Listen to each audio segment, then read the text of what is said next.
ఈరోజు ప్రధానంగా ఈ సమావేశం ఏర్పాటు చేయడానికి కారణం రైతులకు సంబంధించి కూటమి ప్రభుత్వం రేపటి రోజు రైతు భరోసా అదే వాళ్ళు మార్చి పెట్టినటువంటి పేరు అన్నదాత సుఖీభవ కార్యక్రమాన్ని చంద్రబాబు నాయుడు గారు కడప జిల్లాలో కమలాపురం నియోజకవర్గంలో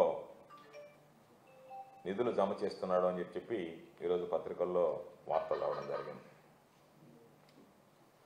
అయితే మొదటిగా మేము అడిగేది చంద్రబాబు నాయుడు అనేటువంటి వాడికి అనేక సందర్భాల్లో చెప్పినట్లుగా రైతుల పట్ల ఎప్పుడూ చిత్తశుద్ధి అనేటువంటిది ఉండదు, శూన్యం.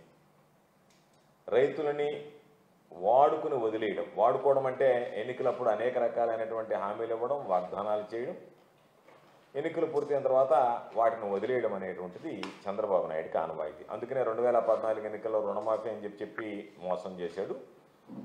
2024 ఎన్నికల్లో అన్నదాత సుఖీభవ పేరిట మోసం చేశాడు.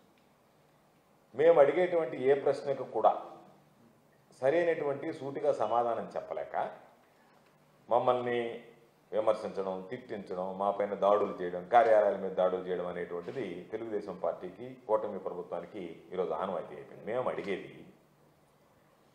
మొట్టమొదటిగా చంద్రబాబు నాయుడు ఇచ్చినటువంటి హామీ ఏదైతే ఉందో జూన్ 2024 నుంచి నేను సూపర్ 6 అమలు చేస్తానన్నటువంటి హామీ అది గుర్తుందా, మర్చిపోయారా అనేటువంటిది మీరు స్పష్టం చేయమని అని అడుగుతున్నాం. దీనికి సంబంధించి మీరు ఇచ్చినటువంటి హామీ ఇక్కడ రాసి ఉన్నారు. జూన్ 2024 నుంచి ఇస్తామన్నారు. ఈ పక్క ఈ రైతుకి సంబంధించినటువంటి 20,000 రూపాయలు ఇస్తామని అన్నారు.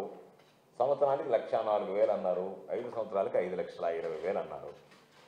ఈ జూన్ 2024 నుంచి మీరు ఇస్తానన్నటువంటి మాటకు మీరు కట్టుబడి ఉన్నారా, లేదు మేము మాట తప్పామని చెప్పి ఒప్పుకుంటున్నారా? దాని మీద లేకుండా మేము అన్నీ ఇచ్చేసామనంటే ఇది మేము అడిగేది. పాపం చంద్రబాబు నాయుడు మర్చిపోయాడా, మర్చిపోయినట్టుగా నటిస్తున్నాడా తెలియడం లేదు. వాళ్ళు చంద్రబాబు నాయుడు మర్చిపోయినా గుర్తు చేయడానికి మేమున్నాం.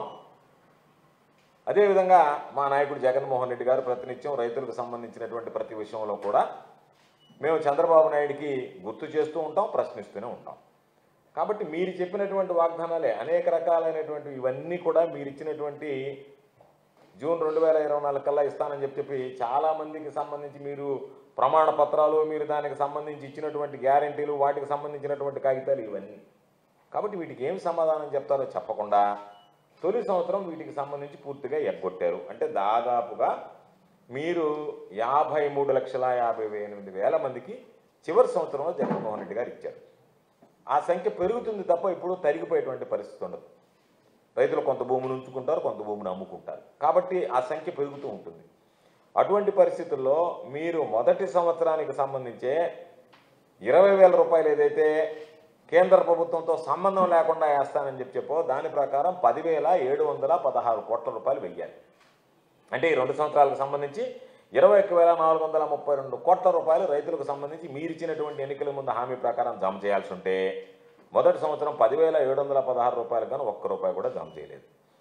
ఇది రెండో సంవత్సరం వచ్చేటప్పటికి మొత్తానికి దానికి సంబంధించినటువంటి సంఖ్య 46,85,000 మందికి కుదించారు. 53,58,000 మందికి ఇవ్వాల్సినటువంటి రైతు భరోసా 46,85,000 మందికి కుదించి మొత్తానికి 14,000 మేము ఇస్తాము, 6,000 కేంద్ర ప్రభుత్వం ఇస్తుంది. కాబట్టి మా 14,000 వాటా 6,300 కోట్లు అని చెప్పి లెక్కగట్టి ఆ 6,300 కోట్లలో పోయినసారి ఒక 2,300 కోట్లు వేసినారు. రేపు చంద్రబాబు నాయుడు ఇస్తున్నది 2,300 కోట్ల రూపాయలు. అంటే మీరు ఏదైతే 21,432 కోట్ల రూపాయలు రైతులకు ఇవ్వాల్సి ఉంటే దానికి సంబంధించి 4,600 కోట్ల రూపాయలు రేపు జమపోయేటువంటి దానితో కలిపి రాష్ట్ర ప్రభుత్వం ఇస్తుంది. అంటే ఎంత దారుణంగా వీళ్ళని మోసం చేసింది.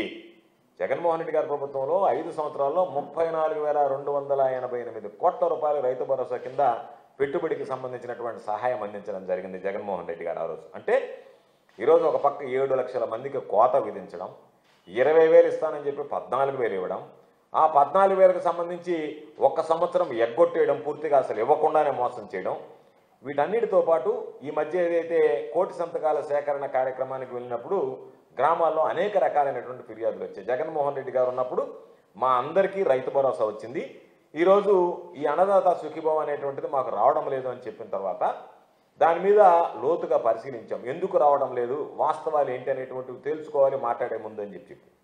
దానికి సంబంధించి తొలి పాయింట్ కౌలు రైతులు. జగన్మోహన్ రెడ్డి గారి హయాంలో కౌలు రైతులకు సంబంధించి పూర్తిగా 13,500 రూపాయలు జగన్మోహన్ రెడ్డి గారు కౌలు రైతుల చేతిలో పెడితే కౌలు రైతులకు సంబంధించి ₹1 కూడా మొదటి సంవత్సరం అందరికీ ఎగ్గొట్టారు. రెండో సంవత్సరం వచ్చేటప్పటికి మొదటి విడతలో కానీ రెండో విడతలో కానీ కౌలు రైతులకు మొండి చేయి చూపించాడు చంద్రబాబు. పాపం పవన్ కళ్యాణ్ ఆ రోజు ముసలి కన్నీరు గార్చారు. ఏమని, మేము కౌలు రైతులకు అన్యాయం జరిగిపోతుంది ఈ రాష్ట్రంలో, కౌలు రైతుల పక్కన నిలబడతామని చెప్పి పర్యటన చేపి కౌలు రైతులందరినీ పరామర్శించి వాళ్ళందరి యోగక్షేమాలు తెలుసుకుని వాళ్ళ సమస్యలన్నీ అడిగి తెలుసుకుని వాళ్ళందరితో తిరిగాడు. ఈరోజు కూటమి ప్రభుత్వంలో భాగస్వామ్యంగా ఉప ముఖ్యమంత్రిగా ఉన్నటువంటి వ్యక్తి గతంలో ఏదైతే కౌలు రైతుల కోసం నేను పోరాడాను అన్నాడో, ఆయన ఎందుకు ఈరోజు కౌలు రైతులకు అన్యాయం జరుగుతుంటే, చంద్రబాబు కౌలు రైతులను మోసం చేస్తుంటే ప్రశ్నించలేకపోతున్నాడు అనేటువంటిది సమాధానం చెప్పాల్సినటువంటి అవసరం ఉంది రైతులకి. రెండవది, ఈరోజు వెబ్ల్యాండ్ నాన్ వెబ్ల్యాండ్ అని ఉన్నది. అంటే ఏదైతే రైతులకు సంబంధించినటువంటి భూమి వివరాలు ఉన్నాయో అవన్నీ వెబ్ల్యాండ్లో నమోదవుతాయి. ఆ వెబ్ల్యాండ్లో నమోదైనటువంటి వివరాలకు మాత్రమే అన్నదాత సుఖీభావ వేస్తున్నాడు.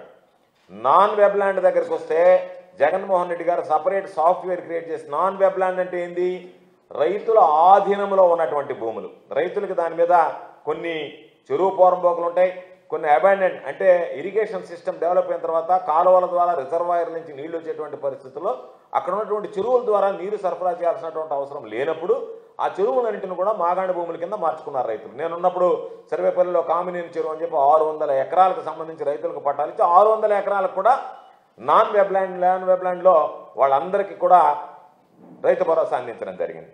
కాబట్టి ఈ నాన్ వెబ్ల్యాండ్ ఏదైతే ఉందో దానికి జగన్మోహన్ రెడ్డి గారు సపరేట్గా ఒక సాఫ్ట్వేర్ క్రియేట్ చేసి ఇచ్చినటువంటి పరిస్థితి ఉంది. ఇప్పుడు ఆ నాన్ వెబ్ల్యాండ్ అనేటువంటిది పూర్తిగా తొలగించేశారు. ఇంకొకటి, ఎవరన్నా చనిపోతే డెత్కి సంబంధించి వారసుడికి సపరేట్ మాడ్యూల్ ఉండేది. ఈ రైతు చనిపోయాడంటే ఆ కుటుంబంలో ఎవరిని పెట్టమంటామని చెప్పి ఆ ఫ్యామిలీ మెంబర్ సర్టిఫికేట్ ప్రకారం వాళ్ళు ఎవరిని కోరుకుంటే వాళ్ళకి ఆ వారసులకి ఒకరికి రైతు భరోసా అందించేటువంటి పరిస్థితి. ఈరోజు ఆ డెత్ కేసెస్కి సంబంధించి పూర్తిగా ఆ మాడ్యూల్, ఆ సాఫ్ట్వేరే లేకుండా చేశారు. వీటన్నిటితో పాటు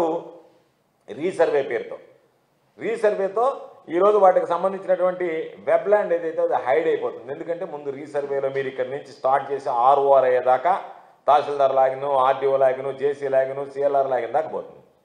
వాళ్ళు కొట్టగానే pending with tahsildar, pending with RDO, pending with joint collector వచ్చింది. అంటే రైతులకు సంబంధించి రీసర్వే జరిగినటువంటి భూములు ఏదైతే ఉన్నాయో అవి ఫైనల్ నోటిఫికేషన్ అయ్యి ఆర్ఓఆర్ అయ్యేంత వరకు వాటికి సంబంధించి ఈరోజు పాపం ఆ రైతు ఈరోజు అన్నదాత సుఖీభావపడేటువంటి పరిస్థితులు లేవు. ప్రభుత్వ భూములు సాధారణంగా ఎక్కువ మంది ఎస్సీ ఎస్టీలు, డీకేటీలు కానీ అసైన్మెంట్ భూములు కానీ ఉంటాయి. వాళ్ళకి సంబంధించినటువంటి 6th కాలం 6వ కాలంలో ప్రభుత్వ భూమి అని ఉంటుంది. ప్రభుత్వ భూమి అని ఉంటే వాటికి సంబంధించినటువంటి దాంట్లో రైతు భరోసా పట్టలేదు. అంటే ఎన్ని రకాలైనటువంటి కౌలు రైతులకు మొండి చేయి చూపించారు. నాన్ వెబ్ల్యాండ్కి సంబంధించి ఉన్నటువంటి సాఫ్ట్వేర్ని పూర్తిగా తొలగించారు. డెత్ కేసెస్ ఉంటే రైతులు చనిపోతే ఆ రైతు వారసుడికి ఇచ్చేటువంటి ఆ సౌలభ్యాన్ని తీసేశారు. రీసర్వే పేరుతో పాపం అర్హులైనటువంటి రైతులు పాపం రీసర్వే ఉంది కాబట్టి ఆ రీసర్వేకి సంబంధించి ఆ హైడ్ చేయకుండా పాత వెబ్ల్యాండ్ అయినా కంటిన్యూ చేయకుండా ఆ వెబ్ల్యాండ్ని హైడ్ చేసి మీ రీసర్వేలో మీది పెండింగ్ ఉంది కాబట్టి వాళ్ళకేమని చెప్పన్నారు. ప్రభుత్వ భూములు పాపం ఎస్సీ ఎస్టీ వెనకబడినటువంటి తరగతులు పాపం పేద రైతులు ఉండేటువంటి వాటికి సంబంధించినటువంటి దానిలో ప్రభుత్వ భూమి అంటే మేము ఇవ్వమని చెప్పి ఈరోజు మొండి చేసి చూపించారు. దానికి సంబంధించి ఈరోజు గ్రీవెన్స్ ఎంత దారుణం అంటే జగన్మోహన్ రెడ్డి గారు ముఖ్యమంత్రిగా ఉన్నప్పుడు గ్రీవెన్స్ అనేటువంటి దానికి వారం రోజుల సమయం ఉండేది. వారం రోజుల లోపల గ్రీవెన్స్కి వెళ్ళి మాకు రాలేదు అని చెబితే వెంటనే ఆ వారం రోజుల లోపలనే ఆ సమస్య పరిష్కరించి వాటిని అప్రూవ్ చేసి పంపించేసేవాళ్ళు. అందరికీ పడిపోయేది. ఈరోజు నిన్న ఆ మంత్రి మాట్లాడతారు, అసలు ఈ రాష్ట్రానికి వ్యవసాయ శాఖ మంత్రి ఉన్నాడా లేదా, అసలు వ్యవసాయ శాఖ ఉందా లేదా అనేటువంటిది అనుమానం. నిన్న రేపు అకౌంట్ వేస్తా గ్రీవెన్స్కి సంబంధించి రిడ్రెస్లు ఇవ్వండి అంటే ఇప్పటికీ గ్రీవెన్స్కి సంబంధించి మాకు రాలేదు అని ఆ రైతు ఎవరికి చెప్పుకోవాలనో తెలియనటువంటి పరిస్థితి. చెప్పుకోలేకున్నాడు ఈరోజు వెళ్ళి. ఇప్పటికి లేదు. గ్రీవెన్స్కి సంబంధించి వాళ్ళు ఎవరికి ఫిర్యాదు చేయాలా, ఎవరితో మాట్లాడాలనేటువంటి దాని మీద ఇంతవరకు ఇప్పటి వరకు స్పష్టత లేదంటే దాని ఆధారానికి సమస్య ఏంటంటే ఈ ప్రభుత్వానికి రైతులకు సంబంధించి ఏదో మొక్కుబడిగా మనం చెప్పాము ఇచ్చామని అనిపించుకుందాం అనేటువంటి ఆలోచన తప్ప ఇవ్వాలన్నటువంటి ఆలోచన కనుమరుగైంది. ఇవ్వాలన్నటువంటి ఉద్దేశం మీకు లేదు. దానివల్ల ఈరోజు 7 లక్షల మంది తగ్గిపోయారు. తగ్గిపోయినటువంటి మీరు ఇస్తామనుకున్నటువంటి వాళ్ళకైనా ఇస్తారంటే వాళ్ళలో కూడా మొండి చేయి చూపించి అనేక మంది మా పేర్లు వచ్చాయి అకౌంట్లో జమ కాలేదని చెప్పి తిరుగుతున్నారు. ఈరోజు గతంలో నేను మిమ్మల్ని అడుగుతున్నా, పోయిన సంవత్సరం మీరు ఎంతమందిని అయితే ప్రకటించారో అర్హులు ఉండాలని 46,85,000 మందిని తిరిగి అంతే మందిని ప్రకటించారు తప్ప గ్రీవెన్స్ తీసుకొని వాళ్ళకి ఎక్కడైనా న్యాయం జరిగిందా? వాళ్ళని ఎవరినైనా అదనంగా చేర్చారా? కాబట్టి ఈరోజు మీరు రైతులను నిట్టన మోసం చేస్తూ రేపు చంద్రబాబు నాయుడు గారు వెళ్ళి అక్కడ ఉపన్యాసం చించి వదిలిపెడతాడు, నేను అట్ట చేశాను ఇట్ట చేశాను అని చెప్పి. కాబట్టి మీ అబద్ధాలకి మీ అరాచకాలకి రైతులని మీరు పావులుగా వాడుకోవడం, రైతులకు అన్యాయం చేయడం, రైతులకు ద్రోహం చేయడం అనేటువంటిది క్షమించరానటువంటి నేరం. కాబట్టి ఇప్పటికైనా ఈ ప్రభుత్వం కళ్ళు తెరిచి ఈరోజు ఏదైతే గతంలో జగన్మోహన్ రెడ్డి గారు చివరి సంవత్సరంలో వేసినటువంటి 53,58,000 మంది ఏదైతే రైతులు ఉన్నారో అర్హులైనటువంటి రైతులు ఈ రాష్ట్రంలో గుర్తించామో వాళ్ళందరికీ వేయండి. ఎందుకంటే జగన్మోహన్ రెడ్డి గారి లాగా పరిపాలన మీకు చేత కాదు. రైతుల గురించి మీరు ఆలోచన చేయండి. జగన్మోహన్ రెడ్డి గారు కౌలు రైతులకు ఇచ్చాడు, దేవాదాయ భూములకు సంబంధించినటువంటి వాళ్ళకి 13,500 ఇచ్చాడు రాష్ట్ర కేంద్ర ప్రభుత్వంతో సంబంధం లేకుండా. అదేవిధంగా అటవీ హక్కులకు సంబంధించినటువంటి గిరిజనులు ఉంటే అక్కడ ఉన్నటువంటి ట్రైబల్స్ అందరికీ కూడా పూర్తిగా 13,500 వేశాడు. కాబట్టి కేంద్ర ప్రభుత్వం నుంచి రానటువంటి వాళ్ళు ఎవరైతే ఉన్నారో అర్హత కలిగితే వాళ్ళకి 13,500 వేశాడు. కేంద్ర ప్రభుత్వానికి సంబంధించి వాళ్ళ వాటాతో కలిపి 13,500 రూపాయలు చెప్పిన దానికన్నా ₹1 అదనంగా వేసి రైతులను ఆదుకున్నాడు తప్ప మీలాగా మోసం చేసినటువంటి పరిస్థితి లేదు. కాబట్టి రైతులకు సంబంధించి మీరు అన్ని రకాల ఈరోజు అనుభవంలో ఉన్నటువంటి భూములు రైతులకు అన్యాయం చేస్తున్నారు, కౌలు రైతులకు అన్యాయం చేస్తున్నారు. పాపం ఏదైనా చనిపోయినటువంటి ఆ కుటుంబంలో ఉండేటువంటి రైతులకు సంబంధించి ఆ రైతు చనిపోతే ఉదారంగా వ్యవహరించాడు జగన్మోహన్ రెడ్డి గారు. ఆ రైతుల కుటుంబం పట్ల సానుభూతి చూపించాడు. ఆ ఇంటి వారసుడికి ఆ డబ్బులు వేయండి అని చెప్పి అన్నాడు. ఈరోజు ఆ విధంగా కాకుండా చనిపోయినటువంటి ఆ రైతు కుటుంబాలకి ఏమాత్రం పట్టించుకోకుండా వాళ్ళని వదిలేసి ఆ మాడ్యూలే క్యాన్సిల్ చేసి ఈరోజు పేదలు దళితులకు సంబంధించినటువంటి ఎస్సీ ఎస్టీలకు ఉన్నటువంటి అసైన్మెంట్ భూములు డీకేటీ భూముల్లో ప్రభుత్వ భూములను ఉంటే ఇవ్వడానికి లేదు అని చెప్పి వాళ్ళందరికీ ఎగ్గొట్టినటువంటి చంద్రబాబు నాయుడు తప్పనిసరిగా మూల్యం చెల్లించుకోవాల్సినటువంటి పరిస్థితి ఏర్పడుతుంది. ఈ రైతుల గోడు, రైతుల శాపాలు చంద్రబాబు నాయుడికి కుటుంబ ప్రభుత్వానికి తప్పవు అని చెప్పి ఈ సందర్భంగా తెలియజేస్తున్నా.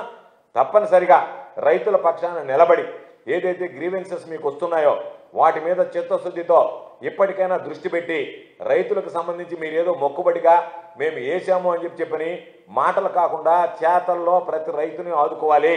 ప్రతి రైతుకు హక్కు ఈరోజు ప్రభుత్వం ఇచ్చేటువంటి సంక్షేమ కార్యక్రమం. దాంట్లో ఏదో చంద్రబాబు నాయుడు కుటుంబ సభ్యుల నుంచి ఆయన జోబులో నుంచో వాళ్ళ నాయన జోబులో నుంచో తీసివ్వడం లేదు.